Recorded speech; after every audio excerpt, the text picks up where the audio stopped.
अस्सलाम वालेकुम।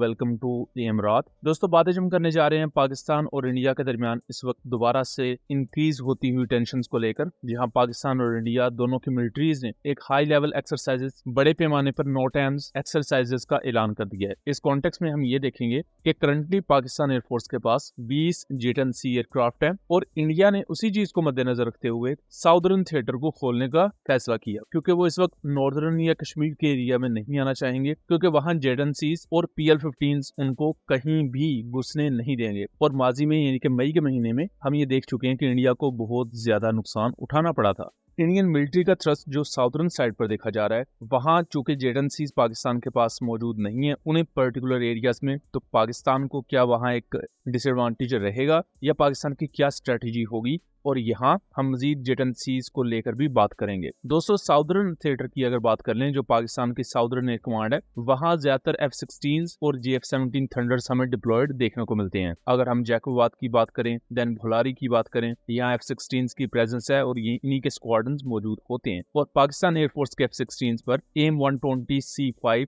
BBR missiles हैं, जो कि करंटली PL-15 और मीटियोर के बाद पाकिस्तान और इंडिया के इस पूरे रीजन में बेस्ट BBR मिसाइल समझी जाती है। और 2019 में भी इन्हीं BBR मिसाइल्स ने इंडिया के 2 एयरक्राफ्ट शूट डाउन किए थे। और किसी भी कॉन्फ्लिक्ट की सूरत में पाकिस्तान एयरफोर्स अपने मुख्तलिफ एसेट्स को डिस्पर्स कर देती है, मतलब कि 10 एयरक्राफ्ट किसी नई एयर स्ट्रिप पर या किसी और बेस पर, जैसा कि हमने मई के कॉन्फ्लिक्ट में देखा कि पाकिस्तान ने ओरमाड़ा और दूसरी इस तरह की जो बेसिस थी, वहां भी कोई 10-10, 15-15 एयरक्राफ्ट डिस्पर्स करके पूरा एक जाल फैला दिया था अपनी एयरफोर्स के फाइटर जेट्स का। और ये चीज भी इंडिया के लिए काफी ज्यादा परेशानी का सबब रही थी और इंडिया इस चीज को डेटर नहीं कर पाया था। लेकिन अब इस नए कॉन्फ्लिक्ट में सर क्रीक को लेकर इंडिया काफी ज्यादा एम्बिशियस है कि वहां पाकिस्तान को टक्कर दी जाए, और दूसरी तरफ इंडिया नेवल डोमेन में कोई ऑपरेशन कंडक्ट कर सकता है। अब ये सारी सिचुएशन काफी ज्यादा इंटरेस्टिंग इस लिहाज से भी बन जाती है कि एक तरफ बिहार के इलेक्शंस आने वाले हैं, दूसरी तरफ इंडियन मिलिट्री ने ट्राई सर्विसेज एक्सरसाइजेस का ऐलान कर दिया है पाकिस्तान के सिंध के रीजन से लेकर आगे अरेबियन सी तक। उसके मुकाबले में पाकिस्तान ने भी 28 से 29 अक्टूबर तक एक बहुत बड़ा नोटैम जारी किया है, जिसमें कोई मिसाइल टेस्ट हो सकता है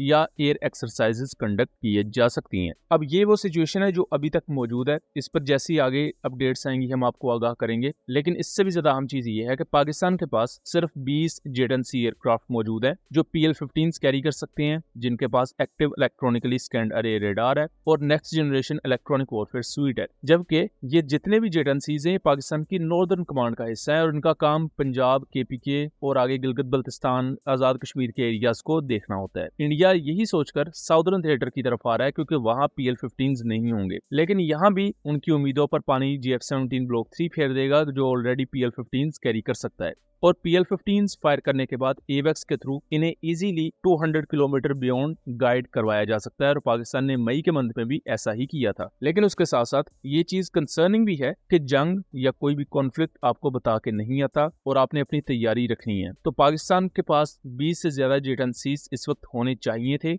जैसा कि ओरिजिनल ऑर्डर 36 जेट-एंड-सीज का था। बट अभी तक जो हमारे सोर्सेज हैं उनके मुताबिक जो मजीद जेट-एंड-सीज हैं वो किसी भी वक्त पाकिस्तान को डिलीवर किए जा सकते हैं। लेकिन उनमें पाकिस्तान कुछ नई ऑपरेशनल रिक्वायरमेंट्स को देखते हुए चेंजेस चाहता है। चेंजेस आप कह सकते हैं, आप उन्हें अपग्रेड्स कह सकते हैं, खासतौर पर उन्हें एंटी शिप रोल में एम्प्लॉय करने के लिए और मैरीटाइम मिशंस को देखते हुए। और इसकी वजह यह भी है क्योंकि इंडिया साउदर्न कमांड यानी कि अपनी नेवी में भी राफेल M ले रहा है फ्यूचर में, सो पाकिस्तान चाहेगा कि साउदर्न कमांड में भी जेट-एंड-सी का एटलीस्ट एक स्क्वाड्रन हो। और यही वजह है कि जेट-एंड-सी के जो मजीद यूनिट्स अभी तक आ जाने चाहिए थे उनमें कुछ डिले आया है, बिकॉज पाकिस्तान उनमें कुछ नई ऑपरेशनल रिक्वायरमेंट्स के होते हुए कुछ चेंजेस, कुछ अपग्रेड्स करवा रहा है। और पॉसिबिलिटी ये भी है कि अगर इंडिया की तरफ से ये एक डिसेप्शन है या इंडिया कोई ऑपरेशन कंडक्ट करने की कोशिश करता है, ओबियसली पाकिस्तान की जो सिक्योरिटी फोर्सेज है और इंटेलिजेंस एजेंसीज है वो इस पूरी सिचुएशन को मॉनिटर कर रही हैं, तो इमरजेंसी में नए जेट-एंड-सी के यूनिट्स चाइना की तरफ से पाकिस्तान को भिजवाए जाएं, जो पाकिस्तान को जेट-एंड-सी की एक बड़ी तादाद फील्ड करने में मदद देंगे। और इसके साथ साथ पाकिस्तान नॉर्दर्न